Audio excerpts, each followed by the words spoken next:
nous avons fait appel du coup au CLANA dans le cadre de l'ouverture de l'habitat inclusif sur la commune de Sanguinet, qui est porté par le CIAS des Grands Lacs, pour pouvoir épauler l'équipe qui va accueillir des personnes cérébrolésées. En sachant que c'est un premier pas d'accompagnement auprès des personnes en situation de handicap pour le CIAS, nous souhaitions démarrer en étant encadrés du coup par le CLANA.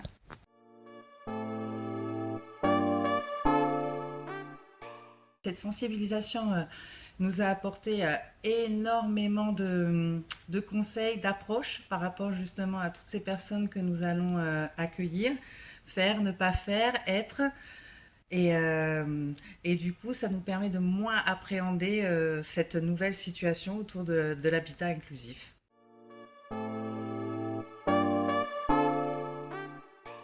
Alors, cette sensibilisation nous a permis donc d'accéder à de nouvelles ressources pour se rapprocher et pour être plus à l'écoute de nos nouveaux locataires. Et du coup, ça va nous permettre d'avoir plus de mise en confiance et d'être vraiment auprès d'eux.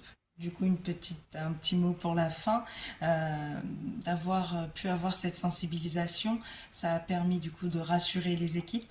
Une équipe rassurée, ça permet d'avoir des colocataires bien accompagnés et comme ça, tout se passera au mieux.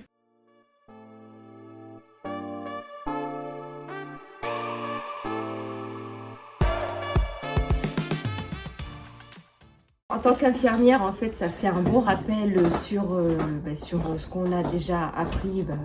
Voilà. Et c'est vrai que ça nous permet aussi de pouvoir le remettre un petit peu en pratique, tous ces exemples, quand on sera face à des patients cérébrolésés. Voilà. Mais aussi les familles, du coup, et puis les professionnels avec qui on travaille, qui n'ont pas connaissance des troubles, et à qui on pourra aussi apporter voilà, ce qu'on a appris avec vous. Et moi, je trouve ça, pour nous, rassurant de savoir qu'il y a le CLANA qui existe, parce que vous êtes un interlocuteur principal à qui on peut s'adresser quand nous aussi, on a des patients qu'on accompagne qui sont cérébrolésés, qui sont peut-être sans solution. Voilà. Un appui, en fait, ça peut être vraiment un appui quand on se retrouve effectivement face à des impasses, en fait, qu'on ne sait plus quoi faire.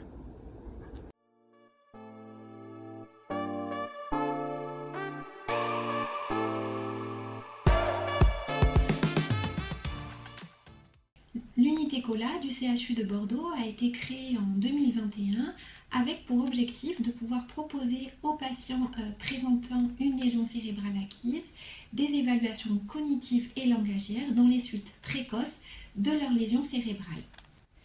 Très tôt, nous avons été amenés à travailler avec le CLANA dans le but d'identifier et de partager les professionnels sensibilisés à la lésion cérébrale acquise en vue d'orienter les patients au mieux en fonction de leurs problématiques.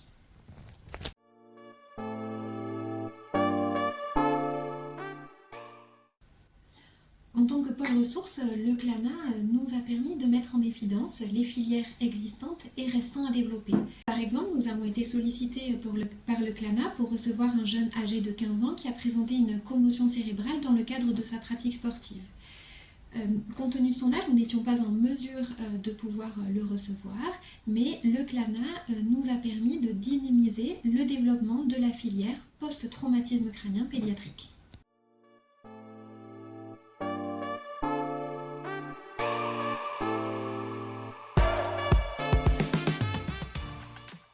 Je suis médecin psychiatre et je me suis occupé pendant plus de 30 ans de patients addicts. Et je n'étais pas le seul à avoir remarqué qu'on avait beaucoup de mal à soigner les gens qui avaient une addiction et qui avaient une lésion cérébrale. Et je pense aussi que des fois on est passé à côté du diagnostic de lésion cérébrale.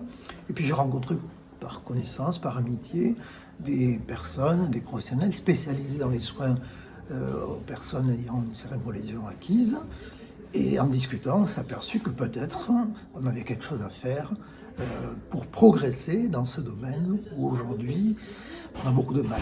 Les équipes spécialisées en addiction ont beaucoup de mal à s'occuper de ces patients qui ont cette comorbidité et les équipes qui s'occupent de la cérébrolésion acquise ont beaucoup de mal avec ceux qui ont aussi une addiction. Donc l'idée est venue de faire un groupe de réflexion, de partage, d'échange, de façon à voir si, en ayant une meilleure connaissance des structures et des concepts de chacun, on pouvait faire évoluer les soins, les deux parties pouvant faire évoluer les soins dans l'intérêt des patients et des familles.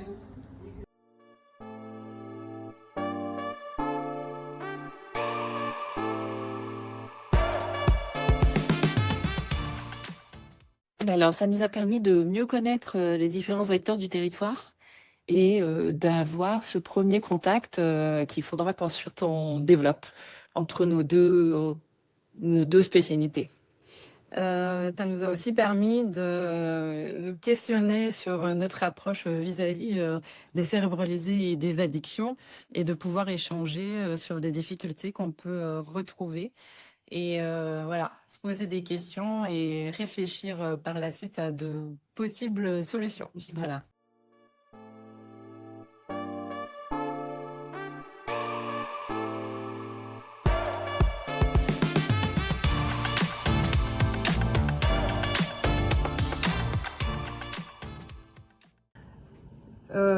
L'orientation ne s'est pas faite par le CHU ni par l'hôpital mère-enfant.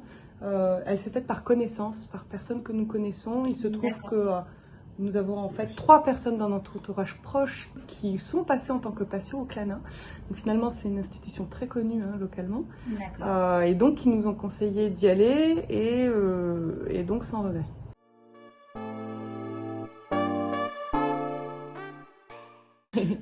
Eliseo donc, est épileptique et il a fait une crise d'épilepsie. Il est tombé sur le bord d'un bureau, l'arrête tout le long et donc commotion cérébrale.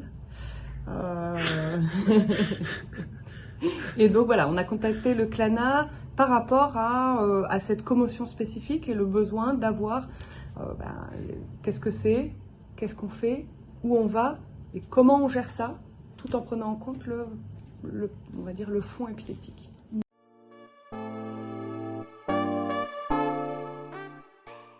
Eh bien, pour être tout à fait honnête, après ma crise, j'ai totalement oublié ce qui s'est passé durant les semaines qui ont poursuivi. Donc il ne se rappelle pas de la conversation téléphonique que vous avez eue avec lui. Même si sur le coup, ça l'a énormément rassuré. Oui. Ça c'est sûr, ça lui a donné les éléments. Donc il s'en rappelle pas, mais il était rassuré. Côté parents, donc nous, ça nous a permis déjà de prioriser le côté épilepsie et le côté commotion. Ça nous a énormément aidé là-dessus. La deuxième chose, c'est que ça nous a permis d'avoir une consultation avec la bonne personne, la spécialiste côté commotion, notamment par rapport au fait que c'est entre un enfant et un adulte. Voilà, on est pile entre deux eaux. Et donc ça nous a permis aussi tout simplement de savoir ce que c'était qu'une commotion cérébrale, un traumatisme crânien, c'est des mots qui font peur et sur lesquels on n'avait pas forcément de définition. Et puis de façon générale, de comprendre que c'est un milieu avec beaucoup d'acteurs, surtout multimétiers, avec pas mal de nécessité de voir différents spécialistes. Et donc vous nous avez aiguillé directement vers une des spécialistes commotion cérébrale.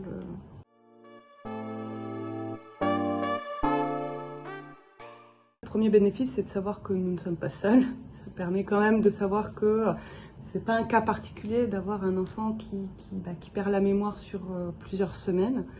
Ça a donné aussi une légitimité à notre demande au niveau scolaire d'adaptation, puisque pendant tout le mois de juin, il n'a pu être au collège que par demi-journée. Également, le fait que vous nous ayez conseillé de garder le lien social avec ses amis, on a pu l'imposer au collège qui, au démarrage, disait vous pouvez finalement le garder tout le temps à la maison. Non, l'impact qu'il peut y avoir sur le moral, etc., vous nous l'avez bien détaillé, on a bien pu adapter. Et puis, on a adapté notre rythme de vie familial. Tu as beaucoup dormi? Oui, je pense. Je pense, oui. Voilà, donc on a pu tout adapter, le rythme familial, le rythme scolaire, et surtout de ne pas être en panique quand au bout de plusieurs semaines, il était toujours aussi fatigué. On relativise, on s'adapte, et surtout cette légitimité. Le CLANA a dit, mine de rien, on arrive à faire bouger un peu les lignes, notamment du milieu scolaire.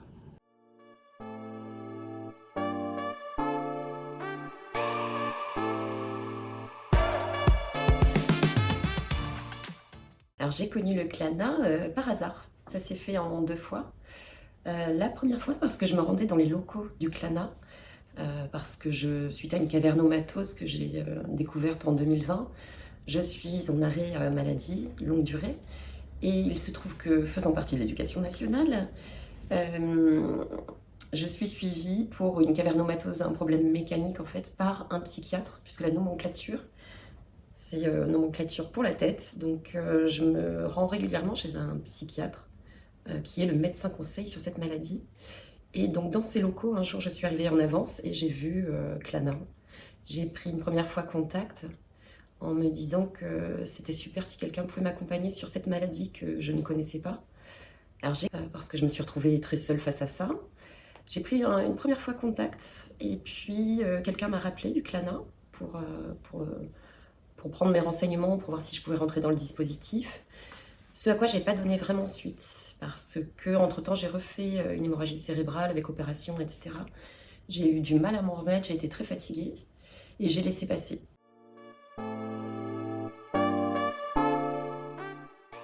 Je dirais pour 3 choses. La première, c'est que je me suis sentie bien seule face à cette maladie.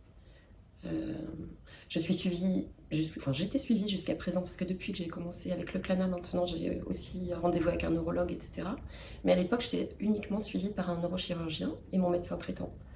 Et mis à part quelques recommandations, enfin, personne n'a su me parler de cette maladie, et notamment de quelques troubles que je pouvais ressentir. La fatigue, et puis la difficulté maintenant à passer à l'action, voilà. Donc il y a ça, me sentir un petit peu moins seule. Ensuite, une grosse angoisse de perdre mon travail.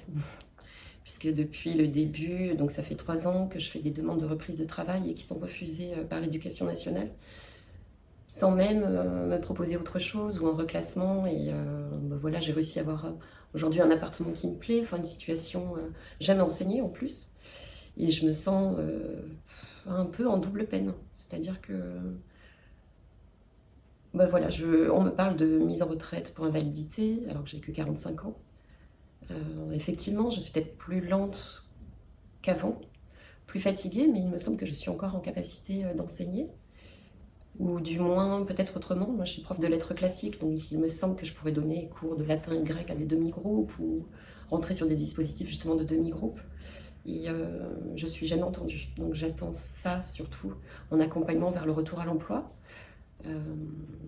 Alors si c'est pas l'enseignement, au moins trouver quelque chose qui me permette de garder mon niveau de vie, de garder cet appartement et puis aussi de participer à la société. Enfin, je me sens pas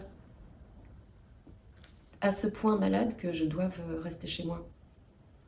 Et puis après, la 3e raison, je dirais que c'est pour apprendre à me connaître. Parce qu'il y a des choses que je n'arrive plus à faire et je ne sais pas pourquoi. Alors là, vous ne pouvez pas le voir à la caméra, mais derrière, j'ai un tas de documents administratifs. Ça, par exemple, j'y arrive pas. J'arrive pas à traiter mes documents, à les trier. Ça a l'air simple, mais ça me demande beaucoup d'énergie.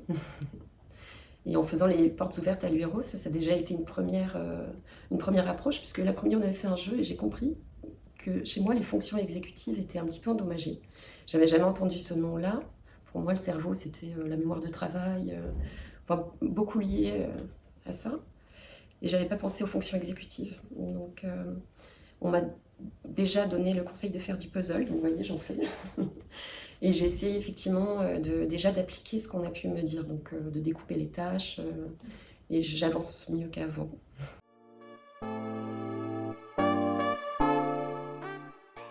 Qui m'ont déjà aidé par ces petits conseils. Et puis, ça me redonne espoir en fait, parce que dans quelques mois, je vais être en retraite pour invalidité, et je suis extrêmement angoissée par ça. Donc je dirais que ça me redonne de l'espoir et déjà c'est pas mal. J'y avais pas pensé, mais ils ont soulevé la question du stress post-traumatique. Je pense que c'était une bonne idée. Donc ça aussi finalement, ni mon médecin ni moi n'y avions pensé. Je pense que c'est une bonne chose finalement de traiter aussi peut-être cet aspect-là, parce que suite à cette maladie j'ai quand même failli perdre mon fils. Puis ouais, c'est une série de pertes en fait. Et je pense que j'avais pas envisagé ce côté-là.